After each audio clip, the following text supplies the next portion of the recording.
Assalamualaikum warahmatullahi wabarakatuh. Saya mau ngomong tentang puisi akrostik yang awal baris, setiap baris itu dibuat dari rangkaian nama kita sendiri. Misal nama saya itu Lutfi, misal L. Lama-lama aku berpaling maut. Untukmu bila mukaku engkau siksa. T. Ternyata lama-lama engkau makin menusuk. F. Pada matahari aku pun makin jatuh cinta. Dan I. Ini pun begitu juga engkau rasai. Itu puisi akrostik yang awalannya itu dimulai dari nama huruf kita sendiri. Kemudian ini untuk rumput sastra. Sekalian saya mau baca tentang perayaan menyambut akhir tahun sebagai tasyakuran kita pada rumput sastra dan pada kesusastraan Indonesia. Mungkin 3 puisi. Ini yang pertama, kesadaran. Jika hidup adalah rahmat, maka hidup sama saja sengsara. Kesadaran alam pikiran adalah matahari. Kesadaran alam batin adalah penderitaan. Manusia harus berakit buat ketepian. Begitupun sakit mesti mendalam, merasakan palu maut. Tumpah darah masih tak mau. Hidup hanyalah soal misteri, serta ketidaktahuan kita tentang alam. Peristiwa hanyalah terkaan. Alam kesadaran manusia adalah kelemahan yang sepatutnya kita contoh. Meski begitu, pada dasarnya pun manusia hidup dalam mimpi. Marilah kita merayakan kehidupan. Kemudian ini yang balada. Balada itu panjang tentang kisah seseorang. Balada Untung Suropati. Baru saja kemarin mama aku bilang kalau aku dilarang bermain di gedung tua itu sebagai anak kecil. Tentu aku harus nurut. Aku juga takut kalau dibuat bingung. Aku takut sendiri. Atau mungkin saja mama aku sangat sayang padaku hingga tak mau kehilangan aku. Barusan saja aku dan mama cakap. Orang gagah dengan setelan jas merah pendek berpondong datang seperti ombak. Dia mengenalkan diri sebagai Untung Suropati. Kamu yang duduk, aku mau tanya. Benarkah kita ini akan menuju ke jalan yang benar? Dia bertanya padaku tentang jalan yang benar. Aku sendiri tak tahu dan baru mendengarnya.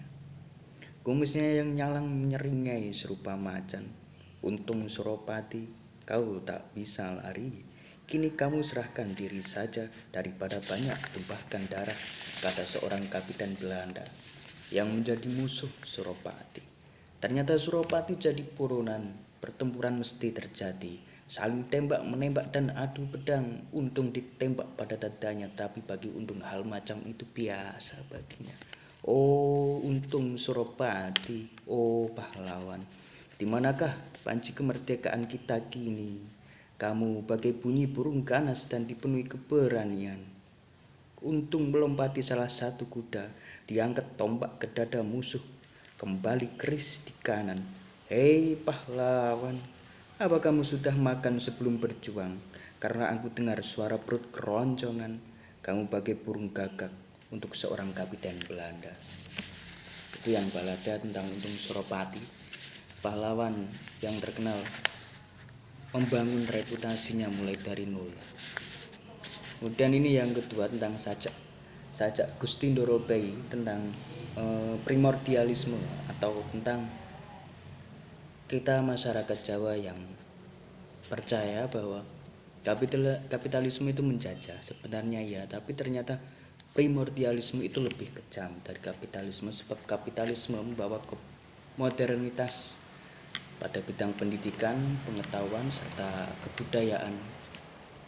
Sajak Gusti Ndorobei. Waktu itu aku seperti mimpi, malam Jumat bulan Syuro yang katanya leluhur kita sedang kunjungan nengok anak cucu. Aku dapati diriku sendiri di depan rumah. Sambil menoleh ke kebun rumah, aku melihat seorang gagah berbagan hitam pekat, segagah kudanya yang garang, beringas seperti kuda liar kesurupan. Dia adalah Gusti Ndoropei. Gusti Ndoropei melirikkan tajam seperti pisau. Oh, kamu kemari, aku mau kamu kesini dan tolong kabarkan ke orang-orang. Besok kita berkumpul, baca-baca saja sama puisi. Tetapi dia juga taburkan bunga, wanginya seperti ruah gentayangan, minta nasi sama doa. Dasar, aku ini memang bodoh. Semudah itu aku percaya pada Gusti Ndoropei yang katanya suka minum susu. Dia bodohi aku ini sambil menatap jam. Aku menepuk jidatku. Malam ini seharusnya aku minum obat dahulu supaya dianggap waras. Walah, kamu ya nak, rupanya kamu, kata Gusti Ndoropei. Itu yang saja. Kemudian yang ini, puisi kesadaran atau iktiraf, pengakuan bahwa kita ini hidup itu menunda kekalahan, bahwa semua hal yang kita inginkan itu sama saja tentang 50% kemustahilan, 50% mungkin bisa dalam cita-cita. Perasaan, rasanya baru kemarin aku lihat anak manusia lahir ke dunia ini. Rasanya baru kemarin aku disuruh ibuku pergi ke sekolah. Rasanya baru kemarin aku jumpa seorang wanita yang aku taksir karena memang cantik mukanya. Rasanya baru kemarin aku minta uang saku pada papaku buat beli rokok. Lalu aku ngerokok, rasanya berlalu.